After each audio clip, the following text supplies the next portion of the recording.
Mesdames et messieurs, bonjour, bonsoir et bienvenue dans ce flash d'information. Voici les titres.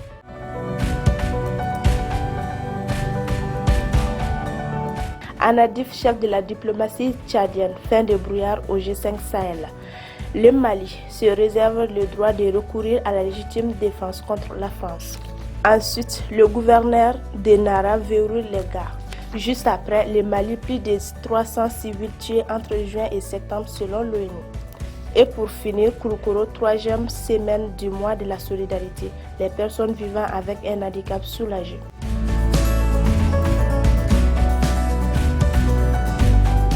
Mesdames et messieurs, rebonjour. Comme annoncé dans les titres, ancien boss de la MINUSMA, il connaît parfaitement les Sahel et les questions sécuritaires du pays. En plus d'être un diplomate rompu du système des Nations Unies pour avoir fait plus de 40 ans à Bamako, en vivant certaines pages de l'histoire récente du Mali, Ahmed Anadif devient un interlocuteur pour le ministre Abdoulaye Diop. Il permettra au président du Tchad d'être plus averti sur les réalités du pays. Certes, le général Ahmed Idriss Déby a été à Kidal, où il fut sur le front de libération du pays. Mais Ahmed Anadif a eu un séjour plus long et a des données à jour, ce qui lui permettra d'être utile dans un dossier sensible, celui du G5 que le Mali a zappé à juste cause.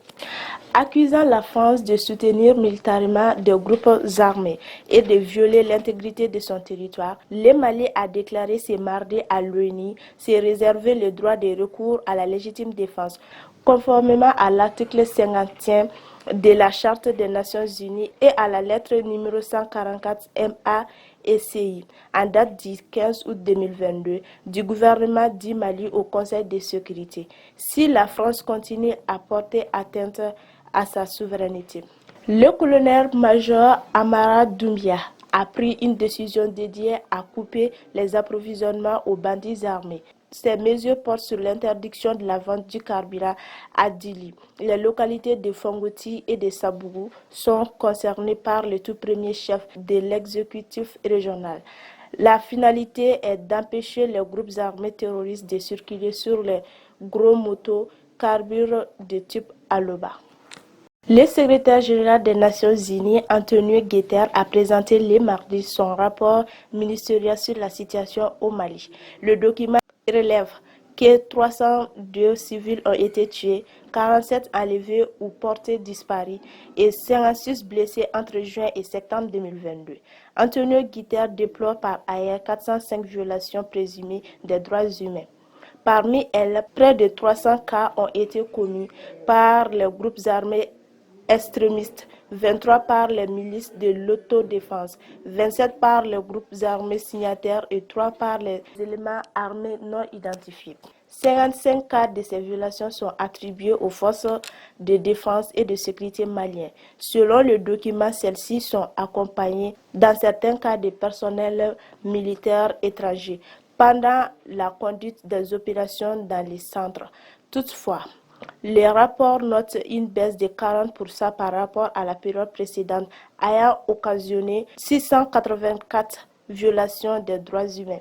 Le gouvernement du Mali dit regretter le secrétariat général rapport dans un document officiel des allégations graves sans justification, minutieuses et sans fondement selon lui. Ces allégations ternissent l'image du Mali, sapent le moral des troupes en opération. Le gouvernement en a en outre invité le secrétariat des Nations Unies à s'écarter de cette posture négative et hostile et à s'inscrire dans la démarche qui justifie sa présence au Mali. Et pour finir, en cette troisième semaine du mois de la solidarité et de la lutte contre l'exclusion, l'équipe des œuvres sociales du président de la transition sous la conduite du colonel Assa Badjalo Touré s'est rendue dans la cité d'Iméguétan. C'est mardi 18 octobre 2022 pour la deuxième fois consécutive en moins d'une semaine. Et nous voici à la fin de cette édition. Merci à vous de l'avoir suivi. On se donne rendez-vous pour une prochaine fois. D'ici là, portez-vous bien.